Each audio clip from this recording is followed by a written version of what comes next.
यदि आप शास्त्रों का स्वाध्याय करें और संतों की वाणी को सुने तो भक्ति किसी के बट में नहीं है। जो विरक्त ही कर सकता है या अमुक ही कर सकता है, अमुक कुल वाला, अमुक विद्या वाला, अमुक लक्षण वाला नहीं। सचराचर जगत में सब हमारे प्रभु के स्वरूप हैं, अंश हैं और सब प्रभु को प्राप्त करने का अधिकार प्राप्त करते हैं। भगवान कहते हैं एकमात्र मैं भक्ति के संबंध को ही स्वीकार करता हूँ, मानो एक भगत करना था। इसका भाव हुआ कि सब कोई भक्ति कर सकता है। जो जहाँ से है, पुरुष नपुंसक नारीवा जीव चराचर कोय, सर्व भाव भज कपट तज मोहि परम प्रीश होय। अपने बच्चों को कुछ मिनट बैठाल करके उनका चरित्र पावन बने, ये माता पिता को शिक्षा देनी चाहिए। आचरण यदि शुद्ध नहीं है तो भक्ति तो बहुत दूर की बात है, मनुष्यता नहीं रह जाती। हम जिन बच्चों को छल कपट, व्यभिचार, व्यसन और मर्यादा रहित जीवन, इस पर अंकुश नहीं करते हैं, वही आगे चल करके हमारे देश के लिए, हमारे परिवार के लिए, हमारे लिए वो दुखद हो जाते हैं और वो खुद दुख संकट में फंसकर अपना अमूल्य जीवन नष्ट कर देते हैं। इसलिए पास बैठाल कर उनको जिस अवस्था का बालक हो उससे वैसा बर्ताव करते हुए, जैसे अपने बालक को देखा कि 18-20 अवस्था का है, अब मित्रवत व्यवहार करना चाहिए। बैठो, पास बैठो, बिल्कुल खुल के हमसे बात करो, बिल्कुल ये मत डरो कि हम तुम्हारे पिता हैं या माता। तुम्हारी जीवन चरित्र को पावन करना, तुम्हें सुख प्रदान करना हमारा लक्ष्य है, इसलिए हमसे खुल के बात करो। आपका कौन सा गलत आचरण है जो आपको गिरा सकता है, वो हम जाने, और उनको सद आचरण, संतों के द्वारा निर्दिष्ट जो वचन है, शास्त्र क्या कह रहे हैं हो सकता है हमारी मलिन बुद्धि न समझ पाए, पर संतजन क्या कह रहे हैं हम समझ जाएंगे, क्योंकि शास्त्र के सार को हमारी भाषा में हमारे सामने जब वो समझाते हैं तो हमारी बुद्धि उनके प्रभाव से समझ जाती है। जिसका चरित्र ठीक नहीं है, आचरण ठीक नहीं है, वो जीवन निश्चित महान विषाद, शोक, भय और दुख से ग्रसित हो जाएगा। आगे चल के देख लेना, अगर अभी पुण्य बल से नहीं हो रहा तो आगे चलकर हो जाएगा। दूसरी बात, अगर नाम जप नहीं होगा तो आचरण पवित्र रखने का जो बल है वो कहाँ से प्राप्त होगा। मनो में पता है हमें ये नहीं करना चाहिए, पर हमसे वो आचरण हो जाते हैं। हम चाहते हैं कि ना हो, फिर भी हो रहे हैं। इसका मतलब हमारे अंदर नाम बल की कमी है, अध्यात्म बल की कमी है, भगवत बल की कमी है। तो भगवत बल को प्रदान करने वाला नाम जब तक हम अपने बच्चों को या स्वयं या हमारी समाज नहीं जपेगी, खुली बात है, तो आप ज्ञान उपदेश कर सकते हो, माना, आप बढ़िया लच्छेदार भाषण दे देते हो, माना, लेकिन आप आचरण नहीं सुधार सकते।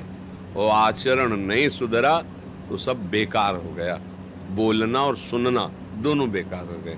इसलिए प्रार्थना है, अपने परिवार को, अपने बच्चों को, अपने रिश्तों को, अपने संबंधों को यदि हमें पावन करना है, भगवान ऋषभ देव जी ने कहा है, वही माता माता है, वही पिता पिता है, वही गुरु गुरु है, वही शिष्य शिष्य है, वही रिश्तेदार नातेदार है जो मुझे सद आचरण और भगवत प्राप्ति करा सके। भगवत प्राप्ति बिल्कुल सरल है, कोई कठिन नहीं है। विषय प्राप्ति कठिन है क्योंकि उसकी सत्ता ही नहीं है। जैसे आकाश के फूल कठिन है क्योंकि है ही नहीं। ये मन की कल्पनात्मक भोगों की जो वृत्ति, चाहे जितना भोग लो हाथ कुछ नहीं लगेगा क्योंकि है ही नहीं। और भगवान है और हम उनके हैं। जो है उसकी प्राप्ति दुर्लभ नहीं है। दुर्लभता इसलिए लगती है कि जो नहीं है उसको हम है मानकर भोग रहे हैं, तो जो है वो पर्दे में छुपा हुआ है। बस अगर आधुनिकता में भी उन्नति चाहनी है तो हमारी बुद्धि, हमारा बल हमको साथ दे तभी ना।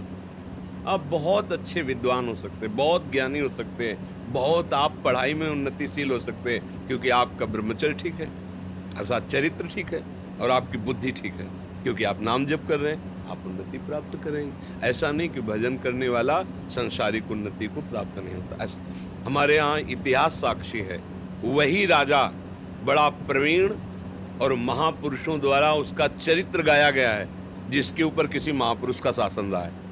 जनक जी के ऊपर सदानंद जी का शासन, भगवान वशिष्ठ जी के द्वारा महाराज दशरथ जी का शासन, गुरु बृहस्पति जी के द्वारा देवराज इंद्र का शासन। यदि हमारे जीवन में किसी महात्मा की वाणी है, भगवत वाणी है, तो हम निश्चित विजय को प्राप्त हो जाएंगे। ये संसार की उन्नति कोई उन्नति नहीं है।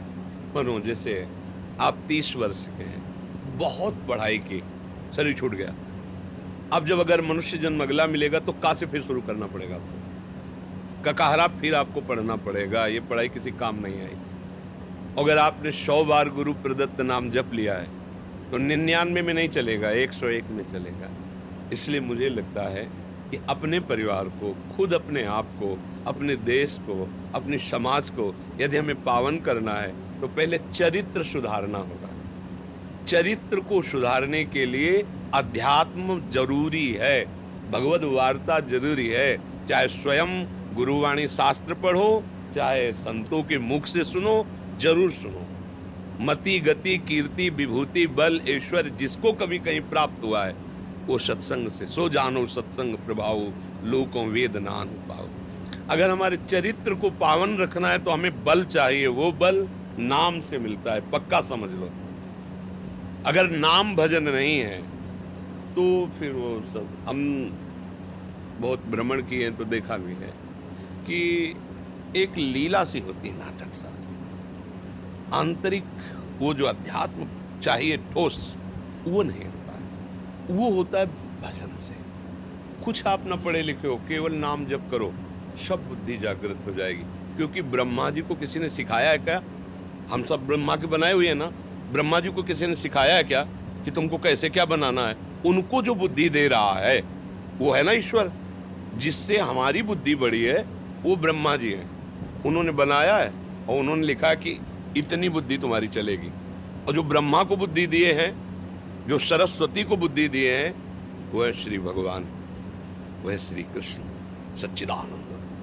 अगर हम उनका नाम जप करते हैं, उनके आश्रित रहते हैं, तो जो ब्रह्मा को बुद्धि प्रदान करते हैं, सरस्वती को बुद्धि, वो हमको सीधे बुद्धि, क्या जानकारी करना है, सब जानकारी हो जाएगी। इसलिए जरूर नाम जप करें और अपने चरित्र पर दृष्टि रखें। हमारा जीवन तभी उज्जवल होगा, भविष्य लोक पारलौकिक सुखों से संपन्न होगा जब हमारा चरित्र ठीक होगा। चरित्र ठीक नहीं है, बहुत पढ़े लिखे हो, PhD की हो, सब की हो, तुम्हारी गंदी बात पकड़ में आ गई, अब जेल चले गए। क्या हुआ तुम्हारी पढ़ाई का? क्या हुआ तुम्हारे विषय का? या खुद तुम अंदर जल रहे हो, क्योंकि अपवित्र अधर्माचरण कोई और दंड दे ना दे, आपका मन ही आपको दंड देगा। वो जलाएगा, विषाद युक्त करेगा, परेशान करेगा। इसलिए सावधान रहिए। किसी को भी सुधारने के पहले हम अपने को देखें, और जब अपने सुधार में हैं तो हमारे संग में जो है, हम बोले ना बोले, वो सुधर जाएगा। उसका प्रभाव, माता पिता अपने आचरणों को पवित्र रखें, स्वयं भजन परायण व्यसन रहित हों, और अपने बच्चों से मित्रवत व्यवहार करके उनकी समस्या को एक मित्रवत सुलझाव देते हुए। शासन एक अलग चीज़ है, प्यार एक अलग चीज़ है। अगर आप प्यार नहीं करेंगे तो आपके शासन का तिरस्कार कर दिया जाएगा, ध्यान रखना। वही बालक आपके ऊपर शासन करने लगेगा जब बड़ा होगा। अगर आप प्यार से संभालिए, प्यार का शासन बहुत बड़ा होता है। जैसे आप खुद तो अमर्यादित खान पान कर रहे हो और बच्चे को देवता बनाना चाहते हो, कभी नहीं हो सकता। आप उनके सामने ऐसे उठो बैठो, ऐसे बात करो कि वो आचरणों का प्रभाव पड़े। आप भक्तिमान बनो तो उनके ऊपर भक्ति का प्रभाव पड़ेगा। वर्षा दुबे जी, रेडियो जर्नलिस्ट,